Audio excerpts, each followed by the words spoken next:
Everybody, welcome back. Let's talk about the state of the web design industry in 2024. If you want to know what's happening in the web design industry, this video is for you. Recently, we've hit some significant milestones in the web design industry. There have been some really key advancements and shifts that are hinting at a really exciting future for web designers. Now, this is not a paid endorsement, but Squarespace, the web development platform, created a great trends document called the State of the Web Design Industry Report. And they gathered insights from over 1,000 creative pros, including web designers and SEO experts and copywriters and graphic designers. And it's a pretty comprehensive survey that spans over 20 countries and explores a ton of facets of the web design business, including earnings and pricing strategies and team structures and sources of inspiration. So if you're curious where I got some of the data in this video, I grabbed it from Squarespace's report. Okay, first, let's talk about creative fulfillment, collaboration, and most importantly, financial success. One of the key trends in the web design industry has to do with creative fulfillment. Web designers who feel fulfilled in their roles tend to be more productive and make more money than other designers. Interestingly, collaboration also plays a really important role in achieving this sense of fulfillment.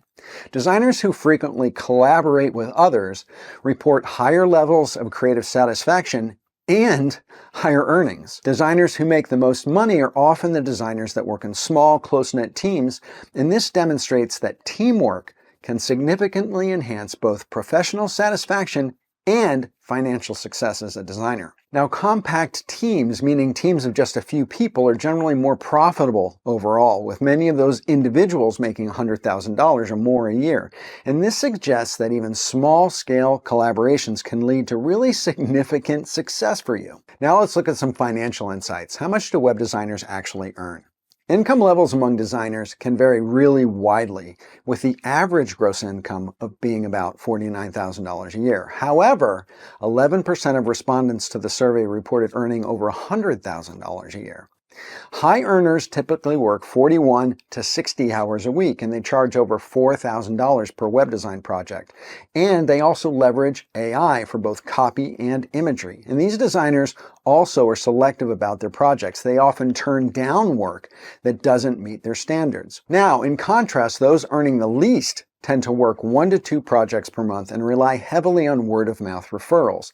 These designers or solopreneurs or freelancers most often work with local clients, and that can limit their growth potential and revenue. All right, next up, productivity patterns and work environments. Research shows that web designers are most productive on weekday mornings, with nearly 60% of respondents stating that mornings is their best work time. Over 80% of designers work from home. This isn't really surprising, and it illustrates a trend that's reflected in the flexibility and the independence that increasingly is valued in the creative industry as a whole. The average work week of a web designer is 34 hours a week, with higher earners working more hours. And increasingly, those high earners report greater creative fulfillment. So even though they work more hours, they're making more money, so feeling more creatively fulfilled seems to kind of come with that territory, right? All right, now let's talk about the impact of AI on web design. Artificial intelligence is increasingly shaping the future of web design. Almost 60% of web designers use AI tools to generate content of some sort for their client projects. High earners are particularly likely to utilize AI for both text and imagery. Doing that streamlines their workflow and increases their productivity. And the adoption of AI not only automates repetitive tasks, but it also enables designers to focus on more strategic and more creative aspects of their work. Now, next up, project management and pricing strategies. On average, web designers handle 3.26 projects a month, with each project taking about 25 days to complete. Now, time management is reported as a significant challenge for almost 30% of people who responded to the survey. To improve efficiency, many designers are trying to automate or outsource their work. Pricing strategies really vary, but there seems to be a clear preference for project-based pricing. 77% of designers opt for a project-based pricing model. Now, as I mentioned before, high project fees correlate with higher levels of creative fulfillment, and many designers who use project-based pricing bill over $7,500 per project. And a couple of factors that drive price increases include an expanded scope of work as well as project complexity, of course. But only 60% of designers consider inflation as justification for raising their prices. All right, now, what do web designers use for their sources of inspiration?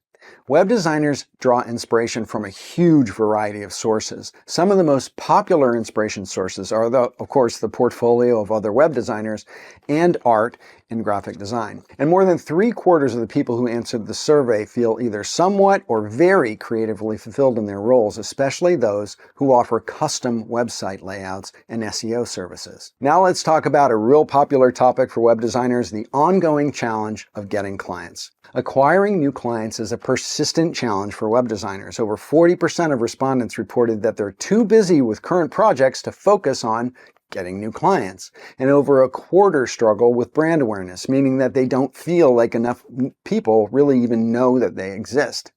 Now, despite these challenges, most designers still only invest $100 per month in marketing themselves and rely heavily on word-of-mouth referrals.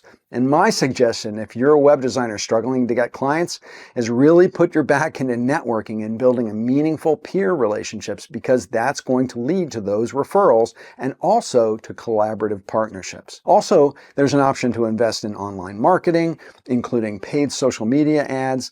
And you can also consider hiring sales professionals who are paid on a results basis to increase the flow of new clients and prospects to you. Okay, so what's the new news in managing client relationships? Well, we all know that effective client management is crucial for long-term success. And you might be surprised to hear that nearly 60% of designers surveyed have fired a client. And the most common reasons that they give are unrealistic expectations, disrespect, or late payment.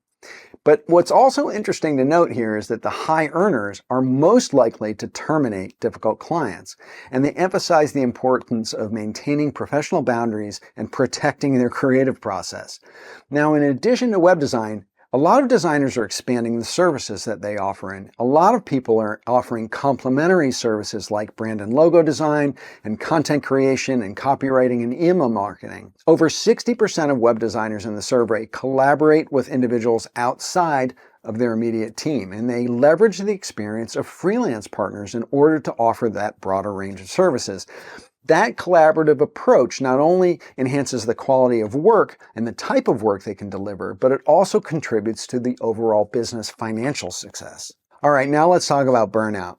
Preventing burnout is essential for sustaining a long-term career in web design. 21% of web designers take time off once a week, while 39% take time off every few months. However, only 10% of designers completely disconnect from work during the vacations, and this is a glaring sign that highlights the need for designers to strive for better work-life balance, and I know it's easier said than done. Now, the web design industry still has some challenges. Web designers consistently mention several hurdles, including how to price their services, finding new clients, managing scope creep, and as I mentioned previously, dealing with time management issues.